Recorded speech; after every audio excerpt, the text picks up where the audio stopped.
porque todas essas coisas, dar o like, compartilhar, ver até o fim e participar dos diálogos, mandando mensagens para o canal, tudo isso prestigia o canal junto à plataforma que passa a divulgar mais o canal, né?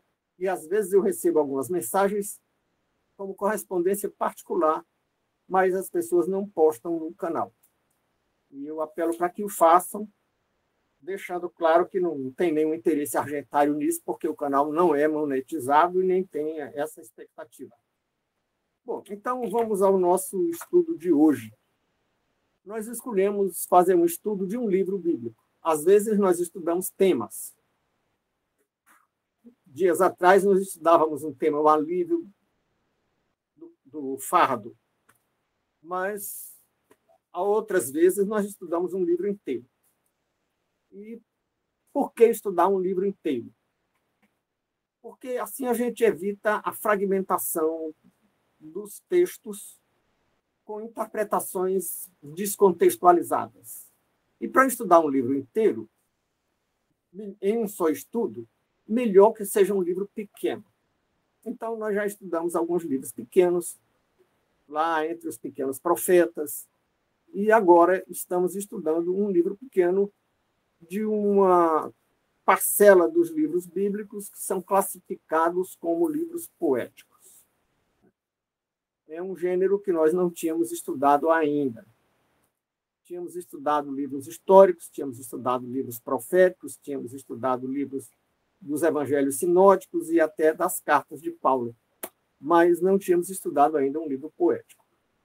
E, aliás, tínhamos feito um livro do estudo de Jó, mas acho que a época que fizemos o estudo do livro de Jó, nós nem gravávamos ainda. Não deve ter gravado no canal.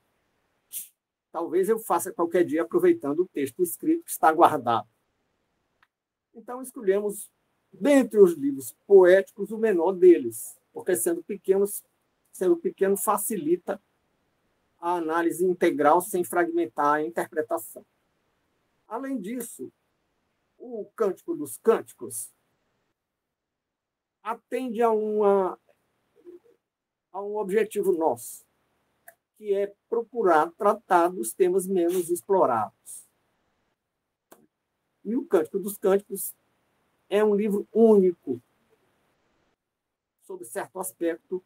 Nenhum dos outros livros do cânone bíblico trata do amor eros. E aí já vai um pouco do meu entendimento, que não é tão harmonioso com o entendimento predominante, de que ali trata de amor eros, e não de amor ágape, né?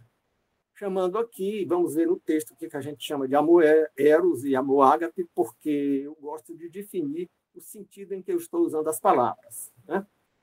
Já que toda palavra tem alguma polissemia, alguma multiplicidade de conceitos ou de sentidos, e para ter maior clareza, é oportuno e conveniente que quem escreve ou fala torne explícito o sentido que está usando as palavras. Então, estudamos hoje o Cântico dos Cânticos, que também é chamado Cantares de Salomão. Eu, no texto, ora chamo de um jeito, ora de outro, mas eu tendo a chamar mais de Cântico dos Cânticos. Porque eu não sei nada de hebraico, mas dizem que na tradução do hebraico significa o mais belo dos cânticos. E, do modo como está traduzido, de certo modo, sugere mesmo isso, né? Sugere que estamos falando Cântico dos Cânticos, ou seja, poema dos poemas, né? Por ser o mais belo deles. E é o mais belo deles falando de amor eros, como vamos ver daqui a pouco. Então, satisfaz o requisito de ser pequeno, de ser um tema pouco abordado. Um amigo com quem eu conversava nas consultas que fiz sobre a conveniência e a oportunidade do texto, um amigo dizia, mas já se prega sobre ele, já tem havido pregação, eu mesmo já preguei durante o cerimonial de um casamento. Eventualmente ocorre, não estou dizendo que nunca se jamais pregou sobre o Cântico dos Cânticos ou escreveu sobre ele. Tem pregações e tem escritas sobre eles. Mas não é tão comum como se falar sobre os demais livros da Bíblia, né?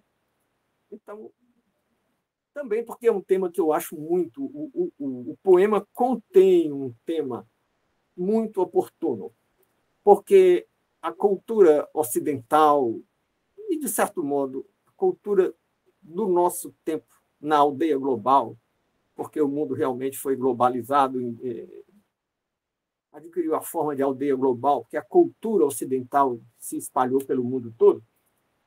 A cultura ocidental, que é a origem do ar que se respira hoje no mundo inteiro, talvez com exceção de alguns regimes asiáticos e do leste europeu, ou islâmicos, é uma cultura muito erotizada. A sensualidade está ocupando os espaços deixados pela secularização da cultura. A centralidade do pensamento religioso foi recuando a partir do iluminismo, recuou demais na Europa. A Europa praticamente se encaminhou muito na direção do agnosticismo. Tem países que a maioria da população é agnóstica, ou mesmo até na Europa. E isso deixou um vazio para o sentido da vida que é buscado no prazer. Quando a vida não tem sentido, as pessoas buscam sentido no prazer. Por isso aqui tem um erotismo exacerbado na forma de lascívia ou luxúria. E no meu entendimento, amor eros é a ideia central do texto, mas não a lascívia nem a luxúria, né? Embora a distinção entre essas coisas seja tênue demais, né? Há momentos em que o amor eros se aproxima muito da lascívia e da luxúria, chamando de lascívia e luxúria o erotismo exacerbado, o erotismo que domina a pessoa, né? Submete a pessoa aos seus impulsos.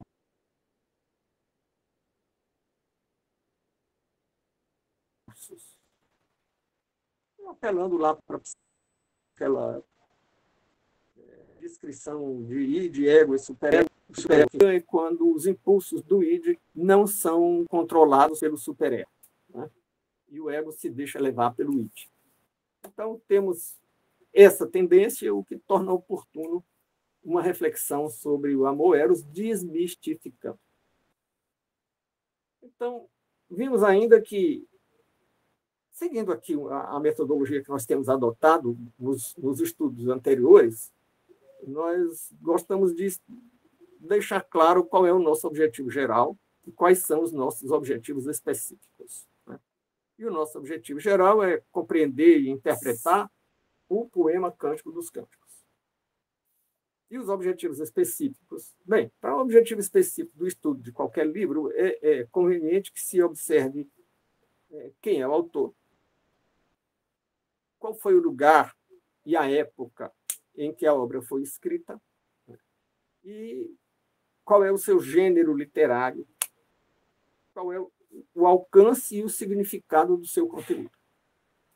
Então, vejamos aqui, começando pelos fatores extrínsecos, porque o alcance e o significado do conteúdo é a parte intrínseca do texto, é a parte de dentro do texto, faz parte do texto, né? A época, o lugar, a pessoa do autor são aspectos exteriores ao texto que contextualizam o texto. Portanto, estão sendo chamados aqui de aspectos extrínsecos. Bem, então, vamos ver a pessoa do autor. Inicialmente, devemos dizer que todo o cânone, todos os livros bíblicos, são e devem ser considerados, e são considerados pelos que se pretendem cristãos, como inspirados. E é lógico, alguém já pode estar dizendo aí, o autor não é Salomão, o autor é o Espírito Santo. Muito bem.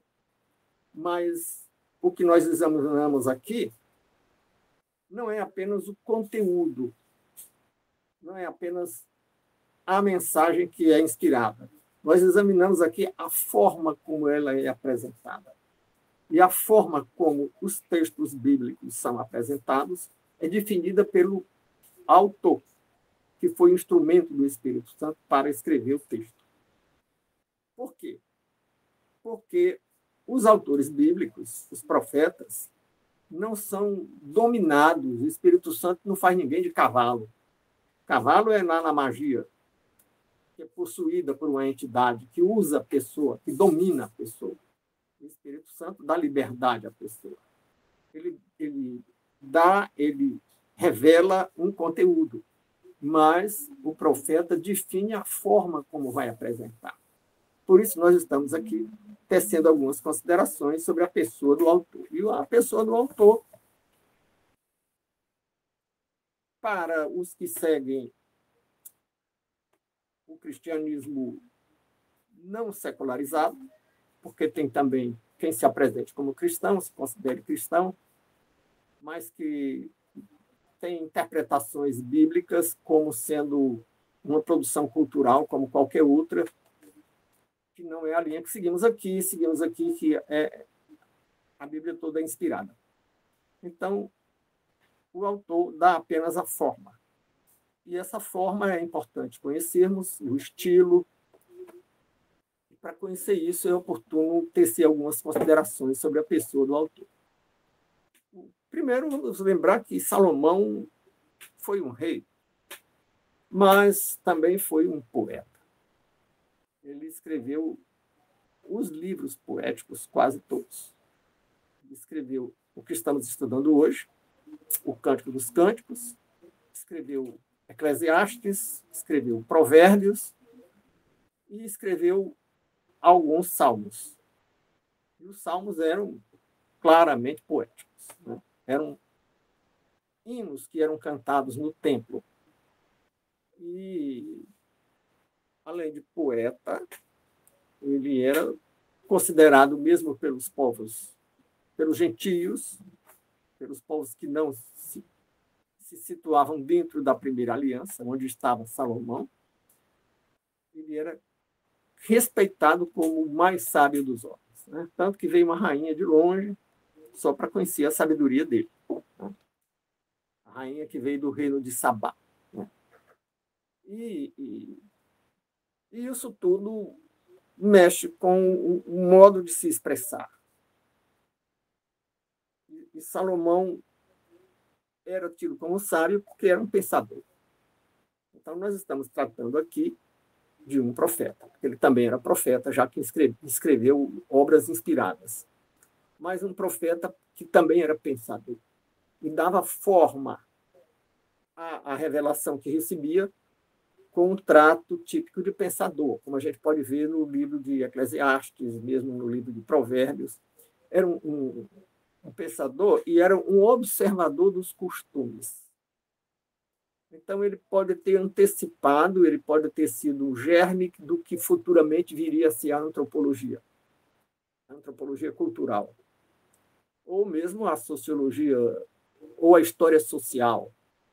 Aquele homem que olha e relata os costumes e os valores de uma época, de um povo, de uma sociedade. Isso está muito claro lá no livro de Provérbios. E no livro que estamos estudando, o Cântico dos Cânticos, nós temos um estudo que expressa práticas da intimidade de um casal. Eu estou dizendo aqui intimidade e já em consideração a uma observação de um amigo com quem eu fiz um pré-teste do texto, que pediu para sugeriu que eu amenizasse, substituísse práticas eróticas por intimidade. E eu substituí aí, mas nem todo o texto. Nós vamos ver que em algumas partes do texto eu continuo falando em práticas eróticas e erotismo. Por quê? Porque a sugestão sábia e oportuna do amigo é que a palavra erotismo é muito impregnada de um sentido pejorativo, que poderia causar espanto, né? E eu respeito essa sensibilidade do público. Mas, ao mesmo tempo, nós precisamos desconstruir certos equívocos. Se é um equívoco considerar que erotismo seja uma coisa pejorativa, Eu penso que o livro existe, o poema, agora vou usar a palavra, o poema erótico, está no cânone para nos dizer que erotismo não é necessariamente uma coisa pejorativa. Pode ser uma coisa legítima, pode ser uma coisa até virtuosa. Né? Depende do modo como é usado e do significado que adquire. Então,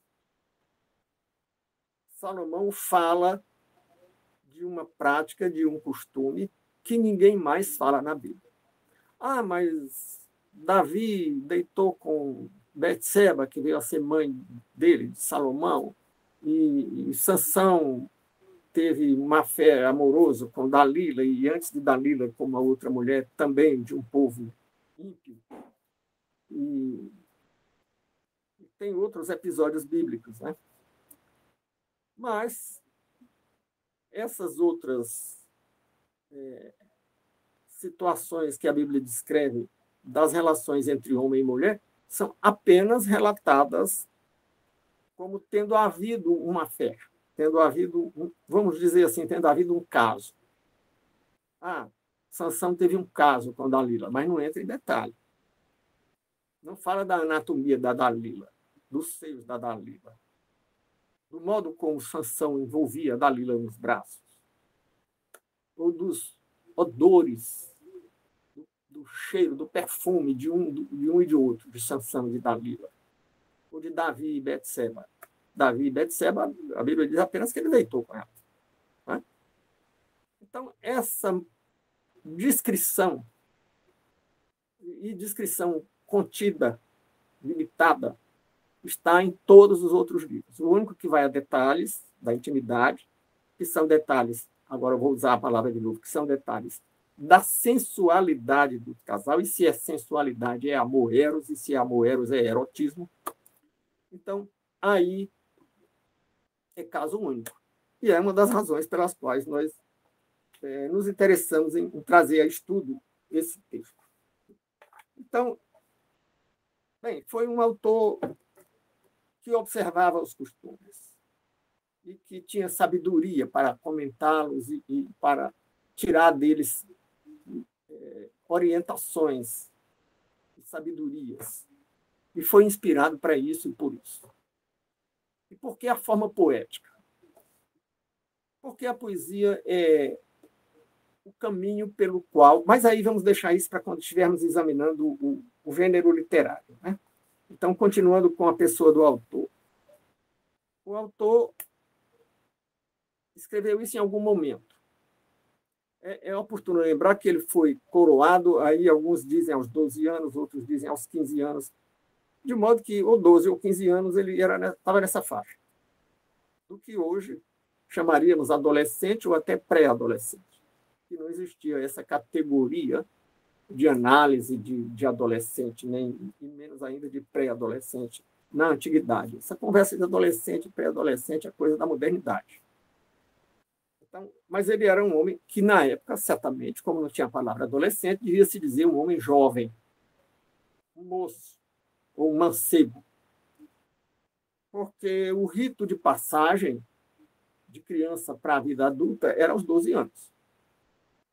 Era quando os judeus passavam por um teste de conhecimento bíblico na sinagoga. Passava por um rito. E, a partir dali, ele tinha responsabilidades de adulto. Não todas as responsabilidades, né? Porque a idade para o serviço militar era muito, muito mais adiante. Era aos 20 anos. Os recenseamentos eram feitos só com homens de guerra. No recenseamento só contavam homens de guerra. Então, nem contavam as mulheres, nem contavam os menores de 20 anos. Portanto, a maioridade plena mesmo era aos 20 anos, quando podia ser tudo, inclusive homem de guerra. Então, ele começou muito cedo, mas o poema foi feito para uma mulher com quem ele casou. Ele teve algumas esposas e centenas de concubinas. Então, o que a Bíblia nos diz é que entre esposas e concubinas ele teve 1000 mulheres. talvez não tenha tido muita convivência com todas 1000, né? Até porque não dava tempo. Talvez ele tenha tido uma convivência esparsa com cada uma das 1000. Mas não escreveu poema para outra. Só escreveu poema para essa que é homenageada nesse poema, o Cântico dos Cânticos. Então, parece ter sido a grande paixão de Salomão. Como Davi teve várias esposas e centenas de concubinas, segundo a Bíblia, Davi teve entre esposas e concubinas 700 mulheres. O filho passou, fez 300 mais do que ele. Mas parece ter sido o grande amor de Davi a Betseba, a mãe de Salomão. Pelos relatos lá do livro de Reis e de Crônicas. Então, é um livro que não é nada mais, nada menos do que um poema dedicado ao grande amor da vida de Salomão. Ah, mas o Espírito Santo iria revelar um conteúdo que, na verdade, é apenas um poema para o amor de um poeta? Porque se ele foi estadista, se ele foi, chamemos de filósofo, porque era um pensador, embora não fosse filósofo no sentido grego, porque a filosofia grega era uma filosofia teorética, que construía teorias. E ele era um filósofo no sentido aforístico, que produzia ditados, provérbios, como está no livro de Provérbios, que não formam um conjunto amplo, todo articulado como uma teoria. Ele era um pensador proverbial, mas era um pensador. E aí o Espírito Santo vai usá-lo para descrever um amor por uma mulher. Sim, porque se o Espírito Santo queria escolher alguém que tratasse desse assunto, de um forte amor de um homem por uma mulher, e quando dizemos amor de um homem por uma mulher, já estamos nos avizinhando do amor eros, não do amor ágape. O amor ágape não tem que ser de um homem por uma mulher. Pode ser de uma mulher por uma mulher, de um homem por homem, de uma criança, de um homem por uma criança, de pai por filho, de filho por pai. E o amor ágape é o amor de Deus pelos pecadores. Então, que não se confunde com o amor eros. Deus não tem amor eros por pecadores, né? Então, mas se Deus queria tratar do amor eros, tinha que escolher um poeta apaixonado por uma mulher. E aí escolheu Salomão para expressar bem e expressar com clareza esse amor. Certamente teríamos muito mais a dizer sobre Salomão, né? Mas essas informações servem pelo menos para despertar o apetite dos que participam desse estudo, para que estudem, não fiquem só com o nosso pequeno texto ou com a nossa pequena live, né? Bom, e se estamos falando de autor, portanto, eu divido autor mediato e imediato, eu chamo de autor mediato o inspirador, que é o Espírito Santo, e de autor imediato, que é o profeta que redige o texto. Vale lembrar que essa autoria, reconhecida como de Salomão, é praticamente unânime nos meios cristãos, excetuados os cristãos secularizados. Os cristãos que analisam a Bíblia como um antropólogo examina qualquer mito de qualquer cultura, né? E esses outros contestam a autoria de Salomão, de muitas coisas, principalmente dos provérbios. Eles acham que ele apenas reuniu, ele apenas coletou e registrou provérbios e ditados da cultura hebraica e da cultura de outros povos.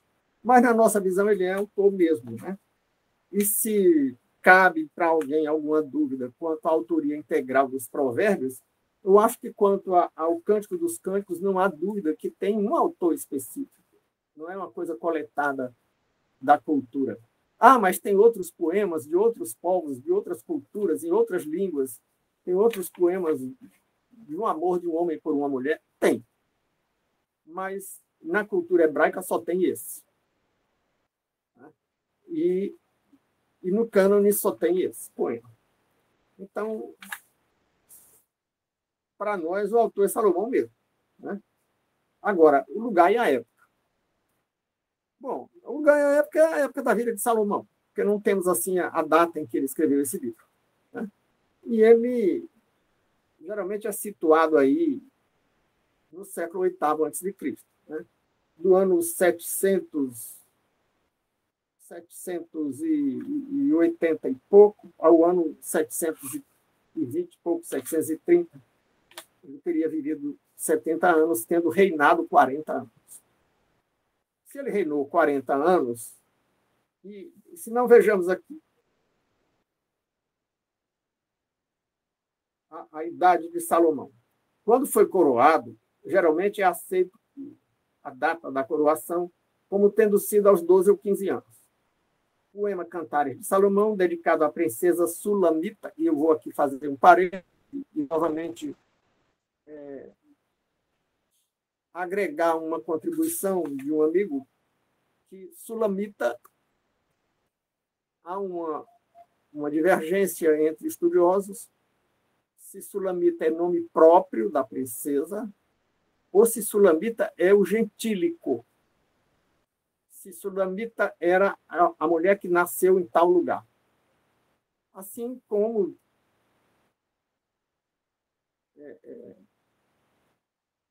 quem nasceu em Nínive era ninivita.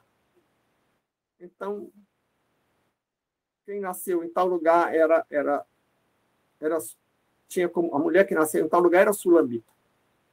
Mas eu não entro nessa briga porque eu realmente não tenho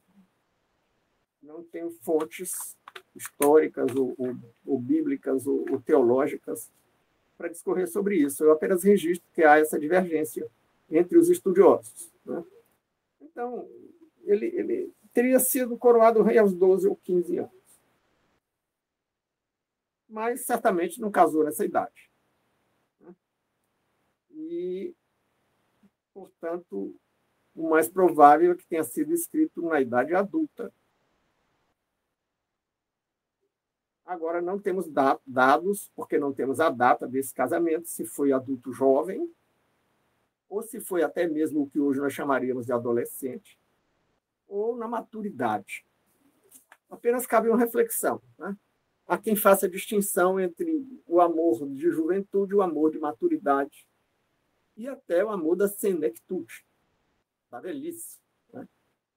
E se estamos falando de amor eros, que é o amor sensual, dos impulsos biológicos, então estamos falando mais do amor de juventude. Mas não vamos nos iludir pensando que o amor eros é só coisa de jovem.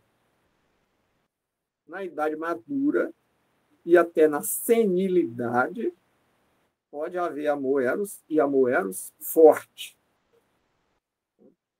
Então, não temos base para dizer em que idade ele escreveu esse poema. Né? E se estamos falando muito em poema, que foi poesia, vamos fazer uma pequena reflexão sobre o significado do gênero poético para quem quer interpretar uma obra. Bom, o que é poesia? Poesia é um texto artístico, portanto, se é artístico, não tem as características de um tratado, de um estudo científico ou de um estudo sistemático, ou de um estudo filosófico, ou de um estudo teológico. O estudo poético é próprio de quem quer expressar a subjetividade, o sentimento pessoal. E como é próprio da subjetividade, e trata de sentimentos, quem fala em subjetividade não fala em conhecimento objetivo, fala em opiniões e sentimentos, então é mais inclinado ao uso de figuras de linguagem. Então, poesia usa mais figura de linguagem. E, no caso, temos uma poesia, o Cântico dos Cânticos ou Cantares de Salomão, temos uma poesia romântica. Pelo menos grande parte dos críticos entendem que seja uma poesia romântica. Tá? E é próprio do romantismo o uso da comparação, o uso da metáfora, o uso da hipérbole. Comparação, todo mundo sabe o que é. Metáfora, e os jovens há mais tempo, vamos dizer assim, talvez tenham esquecido o que viram nos bancos escolares. Metáfora é uma comparação também que não expressa o termo de comparação. Em vez de dizer, por exemplo, o Zé de Alencar, quando diz Iracema, a virgem dos lábios de mel, ele não está dizendo que tinha os lábios doces como o mel, ele está dizendo que tinha os lábios de mel. Que é claro que os lábios não eram de mel, mas ele está comparando sem expressar a comparação. Isso é uma metáfora. E logo em seguida ele diz, a virgem dos lábios de mel, que tinha os cabelos mais negros que a asa da graúna, e mais longos que o seu talhe de palmeira. Agora ele está comparando, porque agora ele está expressando a comparação. Mais negros do que a asa da graúna. Então ele está comparando com a asa da graúna. Quando falou em mel, não estava comparando, estava dizendo que era de mel o lábio. Mas não tem um sentido literal. É claro que não eram de mel, nem ele queria que ninguém acreditasse que eram de mel. Ele estava fazendo uma comparação sem expressar claramente que era uma comparação, deixando subentendido que era uma comparação. Era um autor romântico. O romantismo tende à comparação, à metáfora e à hipérbole. Né? Hipérbole, para os jovens há mais tempo que talvez tenham esquecido do que viram nos bancos escolares, hipérbole é uma figura de linguagem que exagera para dar ênfase, não é para enganar, porque fica claro que ninguém se engana com aquilo. A própria figura dos lábios de mel, além de ser uma metáfora, também é uma hipérbole, porque para ser tão doce, não seria tão doce como mel. Né? Tem uma figura que os professores de colégio usam para exemplificar uma hipérbole. Quando alguém diz que o fulano tem um nariz do tamanho de um bonde, é claro que ninguém vai acreditar que ele está descrevendo literalmente o tamanho do nariz de uma pessoa, que a pessoa não pode ter um nariz do tamanho do bonde. Né?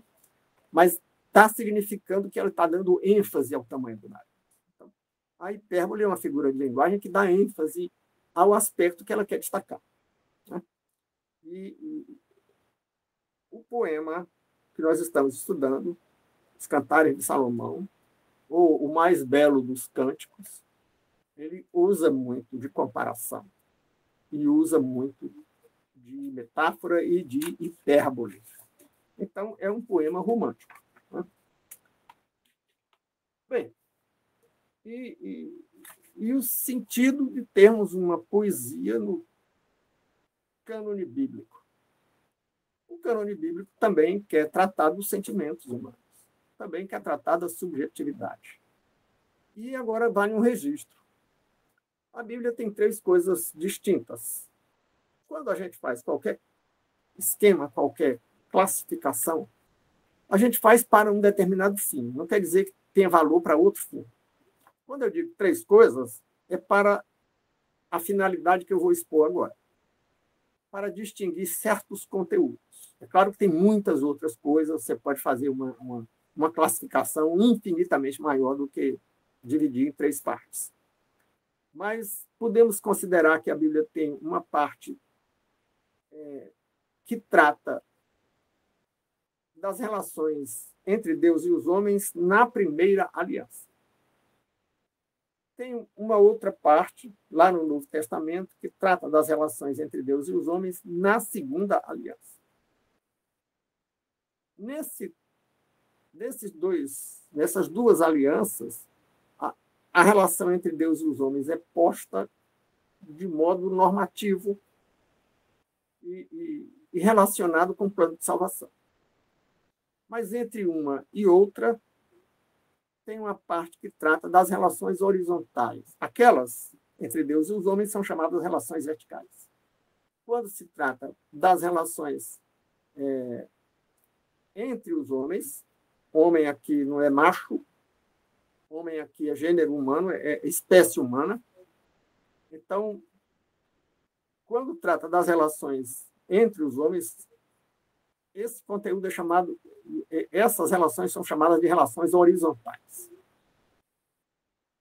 E Salomão, enquanto a primeira aliança é posta por Moisés, lá no Pentateuco, eu já estou falando em Pentateuco, já estou aludindo a uma outra classificação que tem mais divisões do que apenas 3. Né? Então, a primeira aliança está lá no Pentateuco, o grande codificador da primeira aliança foi Moisés. A segunda aliança está lá no Novo Testamento, e o grande codificador é Paulo, com as suas cartas, embora também ela esteja presente nos evangelhos sinóticos. E, no meio, quem foi o codificador das relações horizontais? Salomão. Quando Salomão diz que nós não devemos assumir o papel de alguém que se responsabiliza pela dívida de outrem, nós hoje chamaríamos isso de fiador. Né? Ele diz, não faça isso, não atraia esse peso para os seus ombros. Ele não está tratando das relações verticais. Ele não está dizendo que isso é pecado. Ele está dizendo que nas relações horizontais esse é um risco. Então, e o Cântico dos Cânticos trata das relações, de um tipo específico de relações horizontais, que são as relações entre homem e mulher.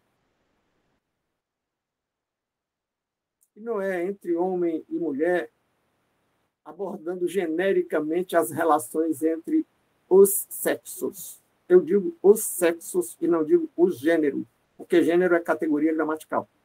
Né? Pessoas têm sexo, não tem gênero. E tem gênero humano. Tanto para homem como para mulher é um gênero só, que é o gênero humano. Ou a espécie humana do gênero Homo, da espécie Sapiens. Então, nós temos as relações horizontais tratadas aí entre homem e mulher no campo do amor eros. O Cântico dos Cânticos não trata do amor ágape, nem de outra forma de amor. Trata do amor eros. Por que eu digo que trata do amor eros? Vamos ver na sequência os conteúdos. Nós temos aqui no primeiro capítulo, logo os versículos 2 e 4, nós lemos neles, abre aspas, né?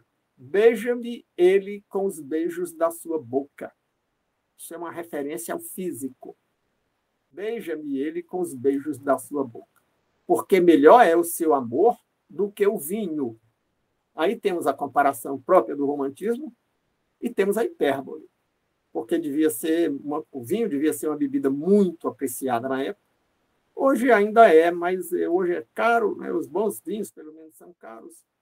E no Brasil, o vinho não é uma coisa tão popular como no Oriente Médio e no Mediterrâneo. Ainda hoje, em torno do Mediterrâneo, na Itália, na França, o vinho é um alimento. As pessoas tomam como alimento. Né? Então, beija-me ele com os beijos da sua boca, porque melhor é o seu amor do que o vinho.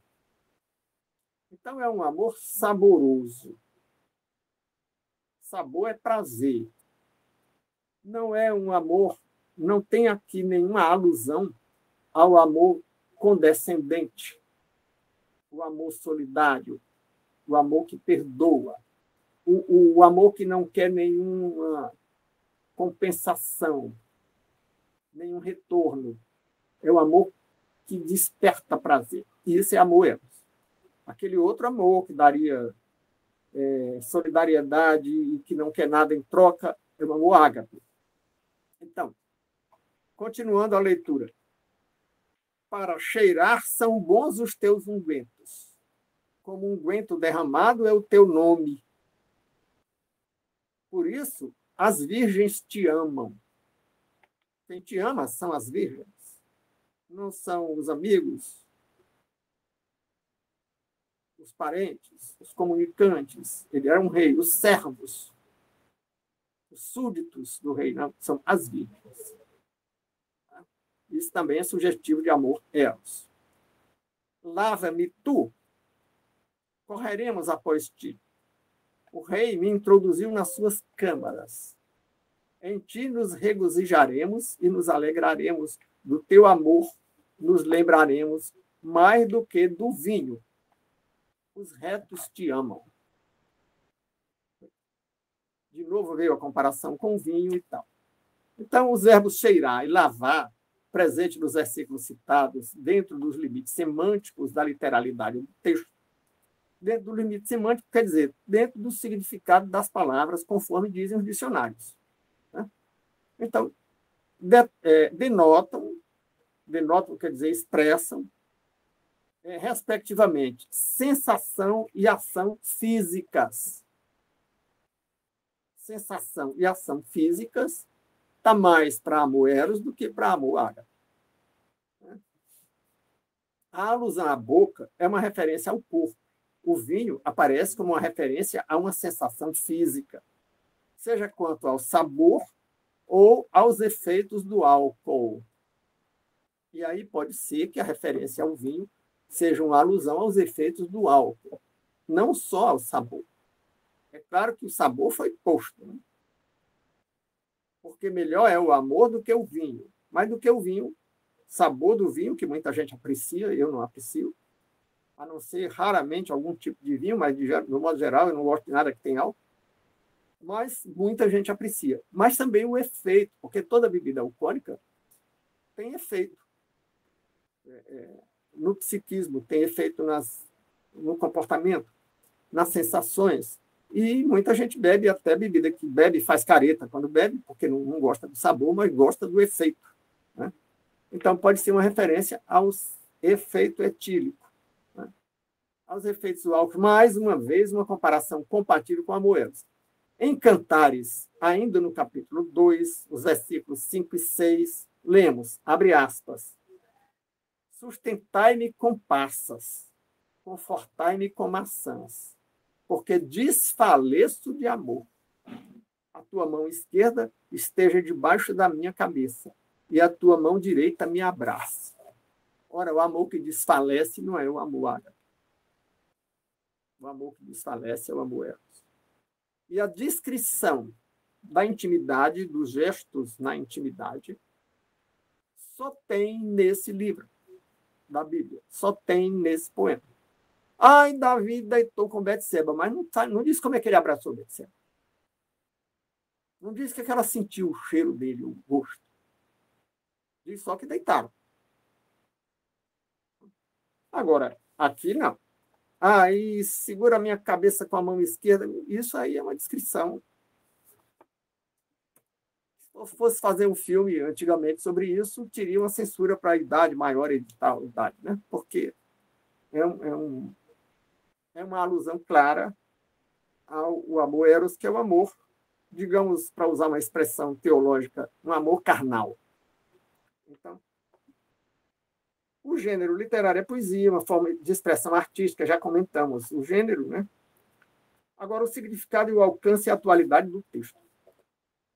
Já são 10h05, vamos deixar essa segunda parte aqui, parar por aqui. No domingo que vem a gente trata disso, para que nós possamos